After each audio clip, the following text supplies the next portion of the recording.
All right, so this is my review of the $2,000 Urtopia Chord, and this bike coming from Urtopia is aimed at blending in, and they say that the overall design of this bike is based off a piano, right? So you have the white keys and also that little black part on top that also makes sounds.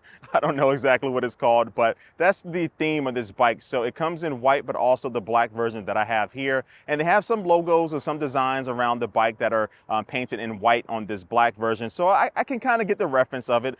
But the main thing of this bike is that from afar, it doesn't really stand out as an e-bike. Now, I don't have the best eyesight in the world, but it does blend in. Now, as you get closer, you'll see the motor in the rear wheel and also the integrated battery and the module here at the top of the handlebars that we'll talk about in a second. And I will say that most of the time I'm out reviewing e-bikes, I have people come and stop and say, hey man, nice bike, but I didn't get that much with this bike, which is actually a good thing. Typically that might be a bad thing, but that is a good thing. Like, this bike didn't really draw a lot of attention. So if you are going for that type of design and you want to blend in and maybe in an area that has a lot of, bike thefts and things like that, this might be the bike for you. Now, I do like that I don't see a lot of welds and bolts and stuff on this bike. So it's an aluminum alloy casting. So it's a very good, clean design. The bike weighs around 46 pounds and can support up to 287 pounds. Now, the bike that I have is a pre-sale version, but the version that you will get if you do buy this bike will come with front and rear fenders and also a kickstand. And then in the middle of the bike here, you will see two different places where you can attach things like water bottles and stuff. Now, the seat is one of the standard seats that Urtopia uses, and it's not that bad at all. It has a decent amount of cushion to it. It's not super wide. It's wide enough for me. It's kind of the same spiel that I say every time with their seats, but I'm generally happy with the seat. And with the handlebar grips, I will say that if you are sweaty or you have like lotion on your hands, it could be a little bit slippery, but generally they do feel fine. And also on the right hand side, you do have a twist shifter here. So this is a Shimano 8-speed shifter here, and so I really like these because it's very easy to go up and down instead of having to like click paddles and stuff. And then also on the left hand side, you will find the directional pad controls here for the smart bar that is on this bike here. And so let me show you how to use this smart bar real quick. So here is the integrated fingerprint scanner. So I'm just going to put my thumb on there. You have a little audible tone that I think you can turn off, but now you see the display here showing me this is where my speed will show up at. You got your battery life here, and also you have your particular type of riding mode that you're in. So that's pedal assist level 3, and then I can press and hold down on this up arrow, and this will put it in turbo mode here. So that will give you the top speed when you are pedaling. And then also you can press, right or left on the directional pad here to see some more information as far as like your distance traveled and stuff. And then also you can see here where it shows you the bars of your signal strength. But the best part about this smart bar is that it is removable or even replaceable. And so compared to the Urtopia Carbon e-bike that I reviewed not that long ago, it had a smart bar too, but that was integrated in the frame. But Urtopia went with a different direction with this because it is removable.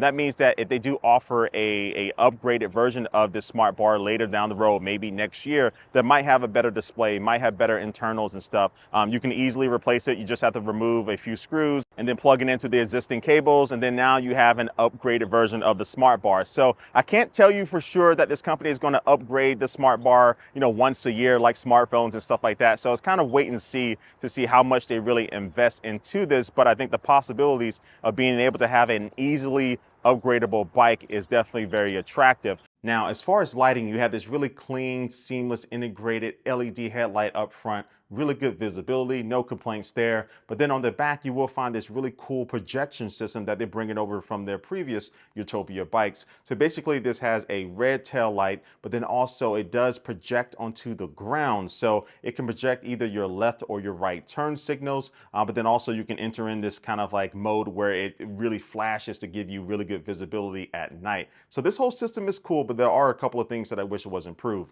The first is that I wish the tail light was also a brake light. And then the second is a way for you to be able to turn off the projection system, because the whole theme of this bike is for it to kind of look like a regular bike. But if you are using the lights at night, that projection system is always on. And so when you're riding up, someone will definitely know this isn't your normal bike with these cool lights and stuff. But overall, it is a very cool system. Now, to activate the turn signals, you just double tap on the left arrow here and you'll see that pop up on the display. And when you are ready to lock your bike again, you just press on the fingerprint scanner and then you see the little lock button, and then now you can go. Now, this bike does have an alarm mode. So if someone does go to your bike and they start rolling it like this, the alarm should trigger, but sometimes it does take a few seconds for that to happen, but you can hear the alarm here. And this also will trigger if someone goes to pick up your bike like this and load it up in a truck or something. And this bike does have a walking mode, so just press on the right arrow for a few seconds there and then it will turn on. And so it's a little bit quick, but the motor does turn on and allow you to kind of walk up a hill but not have to push the bike all the way up by yourself. And you also get an electric horn on this bike, so you just press in on the center button on the directional pad.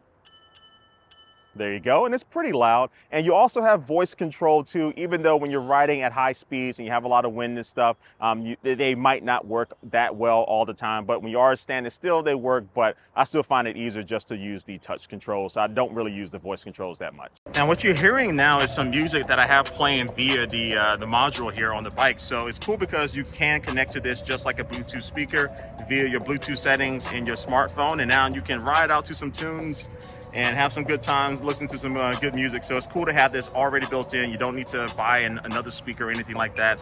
It's already in your bike.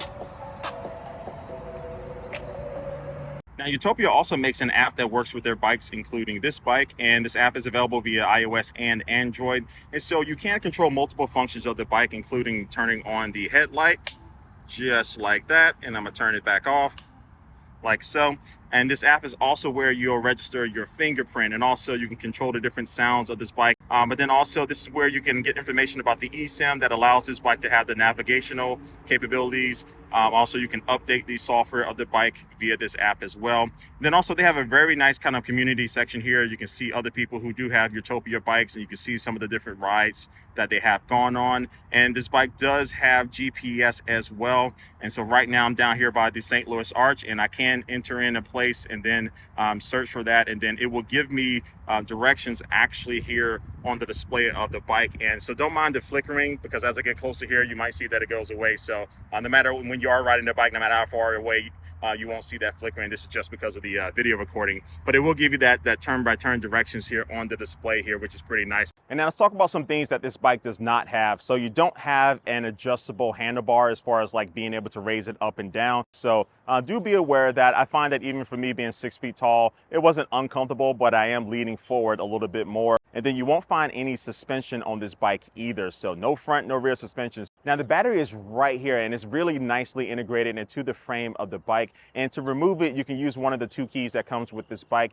And it's a little tough because the actual keyhole is at the bottom of this, so you can't really visually see it, but you just kind of have to get the key down there, and I didn't have too many problems once I got used to it. But now you can take the battery inside and charge it if you want to. And I think it takes around 2.5 to 3 hours to fully charge this 358 watt-hour battery. And as far as the range that you can expect to get, the company says between 31 and 75 miles is going to be the ideal range. And range depends on how much you weigh, how many things you have in your bag that day. If you're going up a lot of hills, or what riding mode are you in. If you're using some of the higher ones that give you a faster speed, that's going to drain the battery. So definitely, I think that's a really good fair range to give on this bike. But they said at the minimum, people should expect to get 31. But if I get anywhere around the middle, 50 miles, I will be happy with that. And okay, so how is it to ride this bike? So the good thing is that right now I don't have any power from the motor. I'm on pedal assist level 0. And the good thing about having this 8-speed Shimano shifter here is that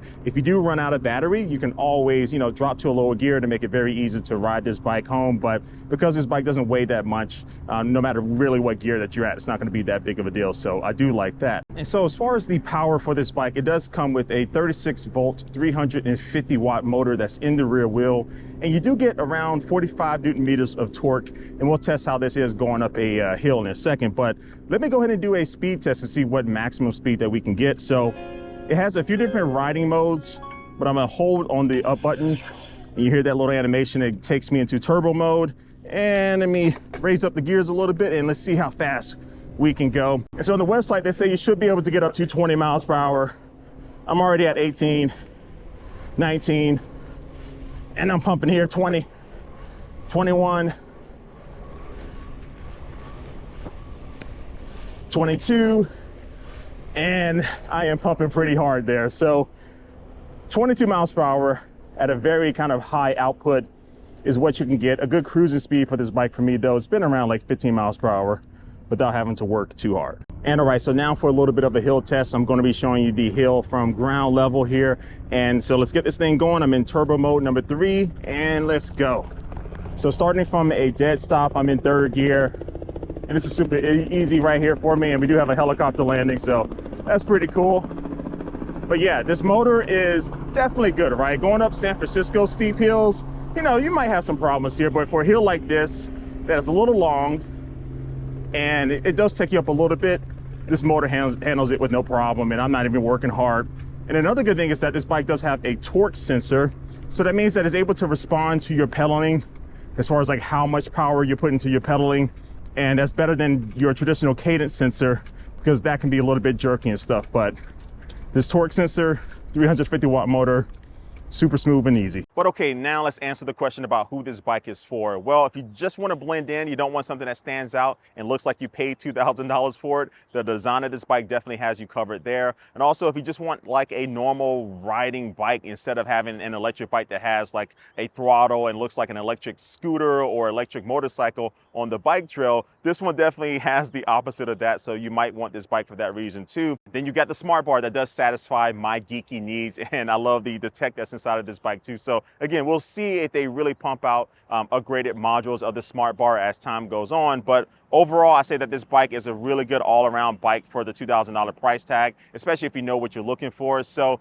let me know your thoughts about this Urtopia Chord in the comment section down below, and I'll drop a link for this bike in the description of this video so you can check it out more or pick up one for yourself. But like always, I do want to thank you for watching this video, and I will catch you later. Peace.